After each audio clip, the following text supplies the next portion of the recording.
दोस्तों पिछले कुछ महीनों से क्रूड ऑयल को लेकर हम लगातार खबरों को कवर कर रहे हैं, लेकिन आपने ध्यान दिया होगा कि इन खबरों में अक्सर पश्चिमी देश रूसी तेल को ना खरीदने और उस पर प्रतिबंध लगाने की बातें करते हैं, जबकि भारत अपने इंटरेस्ट को ध्यान में रखकर रूस से तेल खरीदता रहता है और हम ऐसा करने के लिए नए तरीके भी खोजते हैं। लेकिन आज जो खबर निकलकर सामने आई है उसने पश्चिमी देशों की हिपोक्रेसी को सही मायने में उजागर कर दिया है। दरअसल अगर हम रूस पर प्रतिबंध लगाने और यूक्रेन युद्ध की निंदा करने में कुछ सबसे आगे मौजूद देशों का नाम ले तो उसमें अमेरिका, ब्रिटेन, फ्रांस और पोलैंड जैसे देश का नाम सामने आता है। लेकिन अब ब्रिटेन अपनी जनता और अर्थव्यवस्था को बचाने के लिए अपने सभी प्रतिबंधों से हटकर कदम उठा रहा है, जिसने ये बात भी साफ कर दी है कि भले ही रूसी तेल को ना खरीदे जाने पर कितने ही बयान दिए जाएं, लेकिन ब्रिटेन जैसी ग्लोबल पावर भी बिना रूसी तेल के सस्टेन नहीं कर सकती। क्योंकि अब ये खबर निकलकर सामने आ चुकी है कि ब्रिटेन रूस से सीधे क्रूड ऑयल ना खरीदकर अब रिफाइनरी से तेल की खरीद कर रहा है, जिन्हें रूस क्रूड ऑयल सप्लाई करता है। यानी भारत में मौजूद कई रिफाइनरी हैं जो कि अपना ज्यादातर क्रूड ऑयल रूस से ही खरीदती है। ऐसे में वह रूसी ऑयल न कि सिर्फ काफी सस्ता होता है बल्कि काफी बड़ी मात्रा में उपलब्ध भी होता है, जिसकी वजह से ब्रिटेन भारत की रिफाइनरी से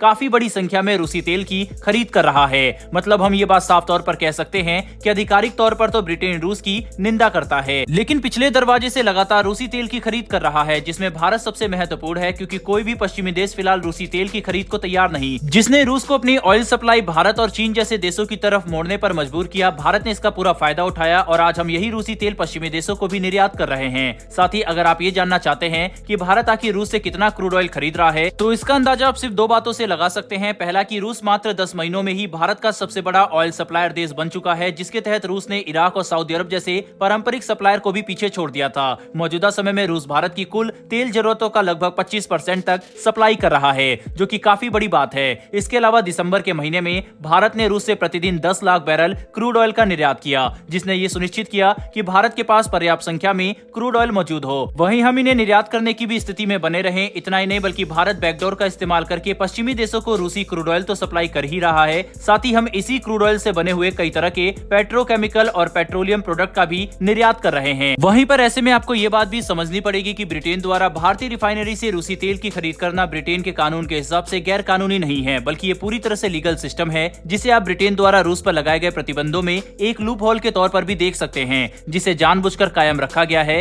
ताकि ब्रिटेन अपनी ऊर्जा जरूरतों को पूरा कर सके। साथ ही इसकी वजह से रूस की क्रूड ऑयल सप्लाई चेन एक बार फिर से मजबूत हो सके। बहरहाल बढ़ते हैं हमारी दूसरी खबर की तरफ। तो दोस्तों भारत की ओएनजीसी एक बार फिर से अंतर्राष्ट्रीय स्तर पर ऊर्जा के खेल में उतर चुकी है, जिसके तहत भारत गुआना में जाकर विश्व की कई बड़ी ऑयल कंपनियों के साथ लोहा लेगा और हम गुआना के बड़े ऑयल ब्लॉक्स को हासिल करने की कोशिश करेंगे, जिसके तहत गुआना अपने कुछ ऑफशोर ऑयल ब्लॉक्स दूसरे देशों को देना चाहता है ताकि वह अपने देश के अंदर ऑयल प्रोडक्शन तेजी से बढ़ा सके। दरअसल गुआना जानबूझकर अपने नए ऑयल ब्लॉक्स किसी दूसरे देश को देना चाहता है क्योंकि गुआना के पास मौजूद लगभग सभी ऑयल फील्ड पर फिलहाल अमेरिका का कब्जा है और अमेरिका की एक ही कंपनी एक्सॉन मोबिल गुआना के सभी तेल के भंडारों का प्रोडक्शन देखती है, जिसके तहत ये कंपनी कम से कम 7 वेसल्स स्थापित करने की योजना बना चुकी है, जो कि गुआना के पास मौजूद 11 बिलियन बैरल के क्रूड ऑयल रिजर्व के प्रोडक्शन को काबू करेगा। वहीं पर अगर आपको याद हो तो एक्सन मोबिल वही कंपनी है जिसने रूस के सैकलिन 1 ऑयल प्रोजेक्ट से अमेरिका के दबाव की वजह से अपने हाथ पीछे खींच लिए थे, जिसके बाद इस कंपनी की 30% हिस्सेदारी को